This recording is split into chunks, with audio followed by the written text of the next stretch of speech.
Bonsoir à toutes et bonsoir à tous. Et on est tous et toutes pareils, finalement, constitués de chair et de sang, mais aussi traversés par des histoires d'êtres humains, des histoires de deuil, des histoires de blessures, d'exil, d'échecs et de caisses qui encombrent l'entrée de nos appartements et ralentissent nos élans de vie. Heureusement, il y a tout le reste, la vie justement, la transmission, la musique et le théâtre. On a tous des histoires, c'est vrai, difficiles en nous, mais on peut les transformer. Maricel et David Mendes-Yepes sont les invités de LCR ce soir.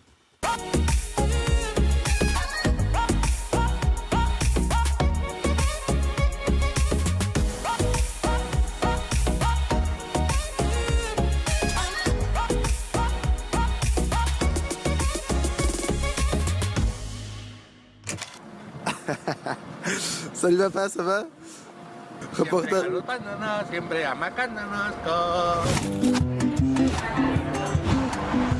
C'est incroyable, hein? Ouais, super belle. Il a quand même vraiment une bonne tête, papa. Dis les caisses qui sont à la maison. Mais qu'est-ce que papa? Il faut en faire quelque chose, là, elles peuvent pas rester. Mais il n'y en a plus beaucoup, non? Ben, quand même. Ça remplit toute une chambre. Moi, j'aimerais bien transformer les caisses de papa en quelque chose de vivant, comme ça. Tu dois te transformer. On pourrait essayer de transformer les caisses de papa en chansons. C'est une bonne idée, ça. En plus, papa, il adorait chanter faux et fort.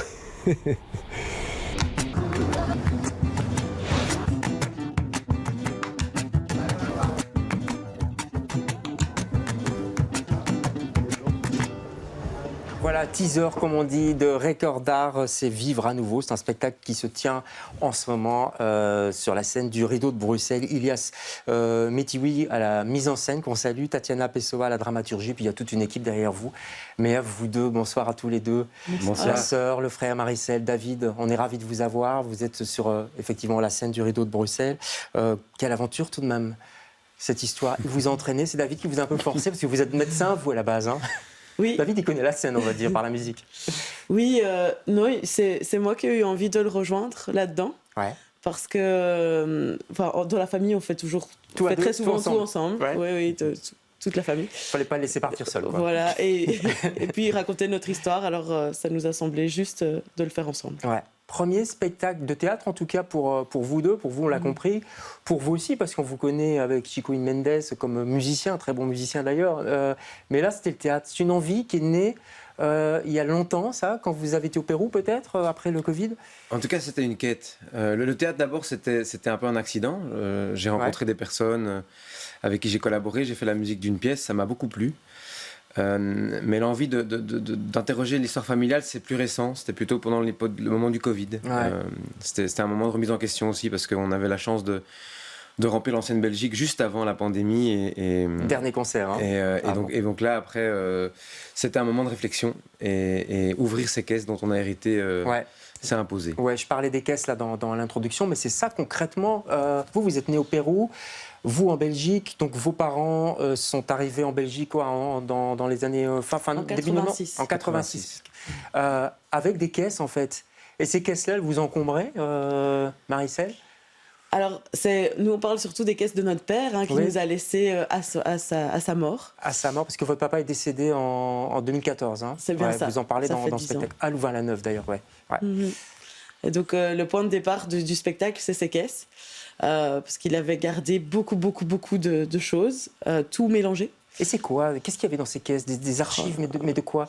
Alors, il y avait des archives, notamment du Pérou, d'une période du Pérou, de la période du conflit armé interne, qui a eu lieu au Pérou entre 1980 et 2000. Ouais. Mais mélangé avec plein de choses, quoi, avec des petits échantillons de savon gratuits, qu'il avait reçus, des cartes postales qu'il trouvait jolies, de Des tout. couvertures bleues, des avions. Ouais. Des lettres. Vous expliquez ça dans le spectacle. Ouais. Mais qu'est-ce qu'il faisait avec ça? Pourquoi il gardait tout ça? Couverture d'avion, Je pense c'est un réflexe de...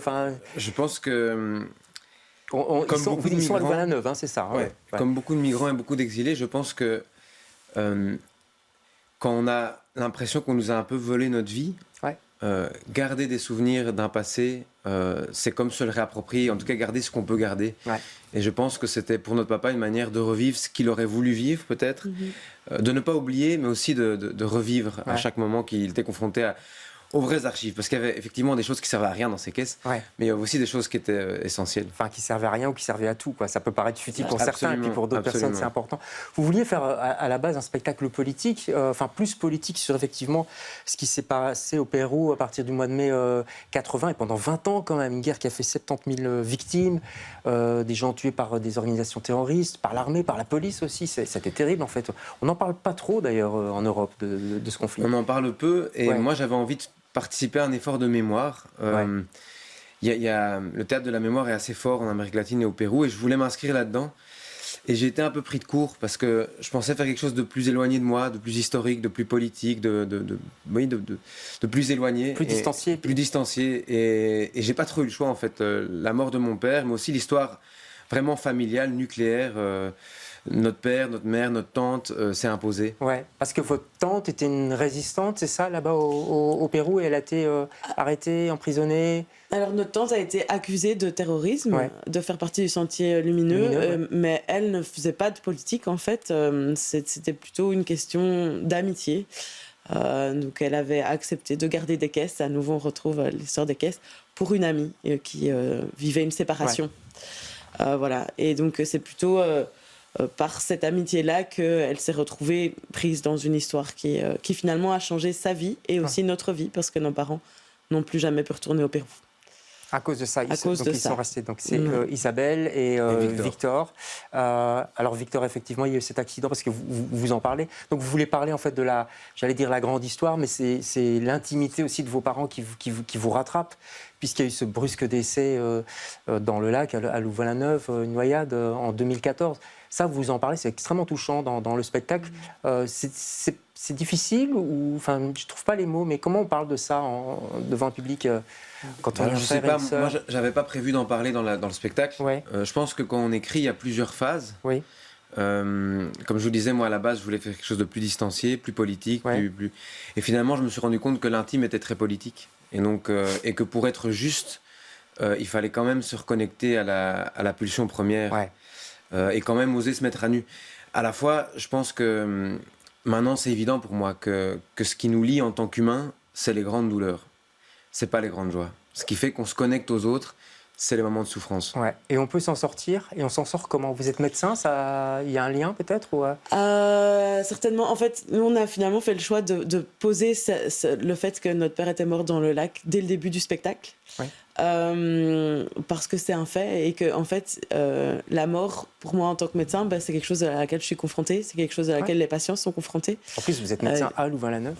En plus ça c'est assez récent, mais même dans tous les endroits où j'ai travaillé, parce que j'ai travaillé aussi dans des endroits des conflits armés, et ici c'est vraiment quelque chose qui nous lie, et c'est une réalité qui fait partie de la vie.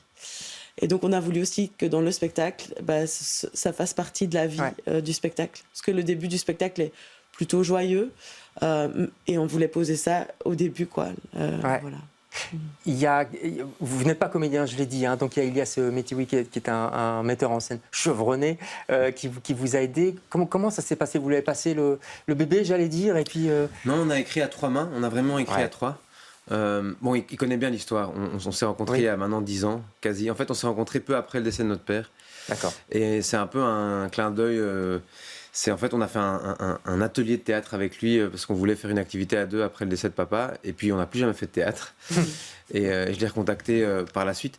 Donc, on a écrit à 3 parce que je pense qu'il nous a vraiment aidé à théâtraliser un propos.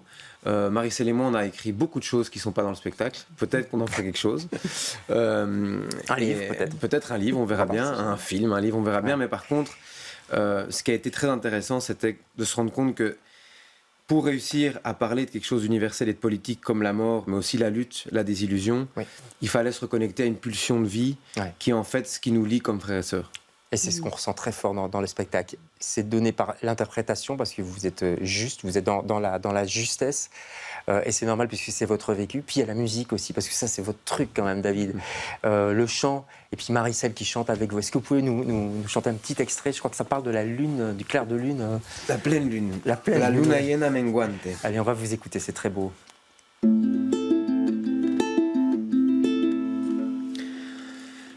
Yo vi una garza mora dándole combate un río. Así es como se enamora tu corazón con el mío. Yo vi una garza mora dándole combate un río. Así es como se enamora. Así es como se enamora tu corazón con el mío. Tu corazón con el mío. Luna, luna llena menguante. Luna, luna llena menguante. Merci à tous les deux. Un petit instant volé à ce spectacle qui se tient en ce moment sur la scène du Rideau de Bruxelles. C'est très beau, c'est très touchant, surtout quand on connaît toute l'histoire. Elles sont où ces caisses maintenant? Alors elles sont chez moi. Ah d'accord. Elles sont toujours chez moi. Voilà. J'espère vraiment que le spectacle nous permettra de se débarrasser d'une partie. Marie-Celle ne dit pas qu'on est passé de 200 caisses à une vingtaine de caisses. Ah bon, il y a eu un fameux tri. Voilà, mais je comprends qu'elle veut encore s'en débarrasser. D'accord. On est en négociation. Allez, et dans les caisses, il y a peut-être des coups de cœur, c'est ce que je demande chaque fois aux invités. Il y a peut-être ce livre de Lydia Salver. Pas pleurer. Pas pleurer. Pourquoi ce coup de cœur? C'est fabuleux. Ça fait écho un peu à notre histoire aussi. Ça parle de révolution, ça parle d'amour, ça parle de lutte, ça parle de désillusion. Et c'est le rapport d'une fille à sa mère. Et c'est la fille qui narre l'histoire de sa maman, qui a fui l'Espagne pendant la violence de Franco. Et en fait, même la langue, la manière dont elle écrit le français en espagnol, enfin tout ça m'a fort touché et indirectement, je pense, inspiré pour Recordar. D'accord, très grande autrice, effectivement, Lydia Salver. Et puis vous, c'est d'après Martin Winkler, Le cœur des femmes, une bande dessinée? Une bande dessinée de Aude Mermillot. Ouais.